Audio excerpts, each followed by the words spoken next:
Transfer posting में चीजें मंसूब कर रहे हैं, वहां पर चीजें मंसूब कर रहे हैं। कौन लोग हैं ये कैसे पगड़ी उछाल सकते हैं किसी शरीफ आदमी की, एमपीएस की? आपके साथ जो कहा वो मुझे जाती तौर पे पता है कि वो फेक है, वो इन्फॉर्मेशन दुरुस्त नहीं है।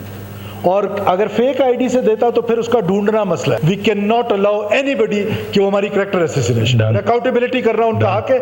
एक इशू की तरफ निशानदेही की है। I was the first one कि जो मैं पहले दिन से कह रहा हूँ कि ये जो सोशल मीडिया बेलगाम हो चुका है और जिसकी मर्जी जी चाहता है पगड़ी उछालना चाहते हैं वो उछालते रहते हैं।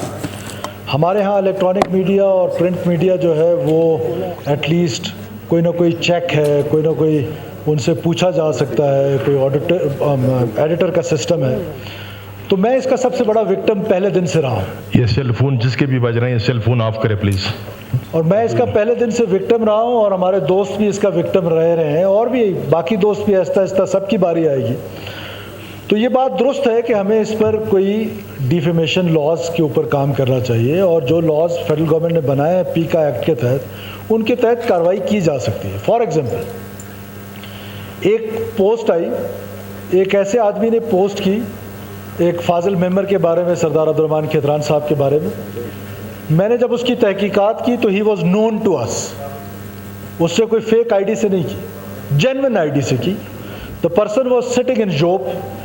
आई कॉल्ड ऑनरेबल सरदार साहब और मैंने कहा जी आप इस पर आप कोई एफआईआर, कोई एप्लीकेशन, कोई चीज़ दें सो दैट एक को एग्जाम्पल बना लेंगे तो बाकी खुद ब खुद जो है वो लाइन पे आ जाएंगे।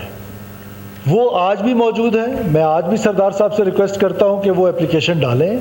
ही इज़ नोन टू अस। वो डिप्टी कमिश्नर और कमिश्नर की मैंने ड्यूटी लगाई, उन्होंने 5 मिनट में मुझे उसका सारा डाटा निकाल दिया। वो मैंने सरदार साहब से शेयर भी किया। और मैं आज भी रिक्वेस्ट करता हूं कि लेट्स कम उस एक को एग्जाम्पल बना लेते हैं कि जिसने आपके बारे में जो कहा वो मुझे ज़ाती तौर पे पता है कि वो फेक है, वो इन्फॉर्मेशन दुरुस्त नहीं है। और अगर फेक आईडी से देता तो फिर उसका ढूंढना मसला है।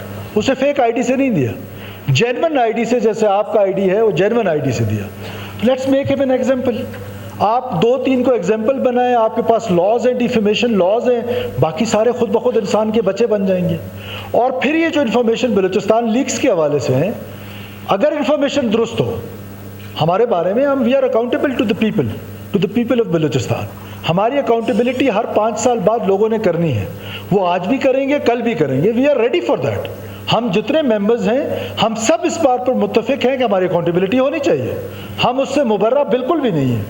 लेकिन अगर फेक अकाउंटेबिलिटी होगी, झूठ पर मबनी होगी, सच नहीं होगा और इंफॉर्मेशन गलत होगी तो वो पिंच करती है, वो आपकी कैरेक्टर असैसिनेशन में शामिल होती है। वो अकाउंटेबिलिटी में नहीं होती है। कैरेक्टर असैसिनेशन और अकाउंटेबिलिटी में there is a huge difference.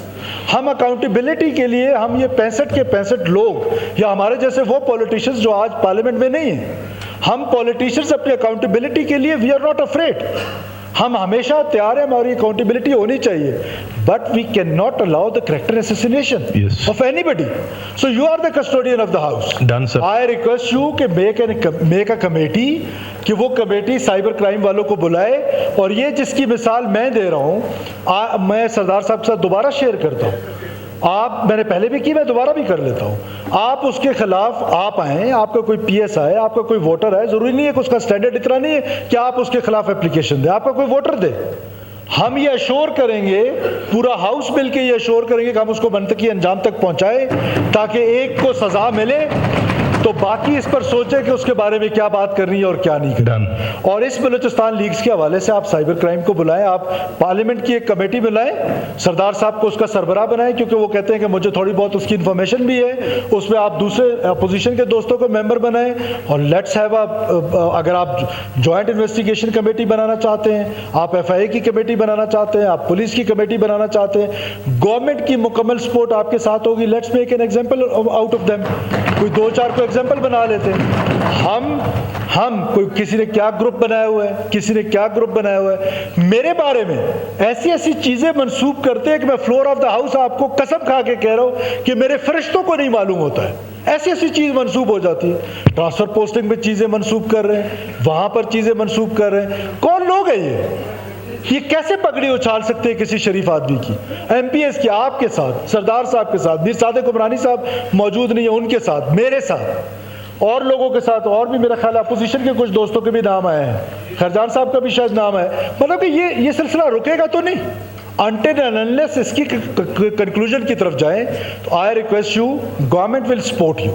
आप उसमें कोई कमेटी बनाना चाहते हैं, हमारी accountability on the repetition, cost of repetition, I repeat कि हमारी accountability, we are ready for that, but for character assassination we can not allow anybody कि वो हमारी करेक्टर असैसिनेशन। अकाउंटेबिलिटी करना उनका हक है, अकाउंटेबिलिटी जिससे भी करनी है लोग करें, अकाउंटेबिलिटी के इदारे करें, मीडिया करे। मीडिया में जो स्टोरीज आती हैं, मैंने बहुत सारे ऐसे जर्नलिस्ट दोस्त हैं कि वो एक एक स्टोरी पे 6-6 महीने लगाते हैं, एक एक चीज का पहले एविडेंस कलेक्ट करते हैं, फिर वो स्टोरी देते हैं। तो हम सब भी गुजरे हैं मीर ज़हूर बुलैदी साहब के बारे में।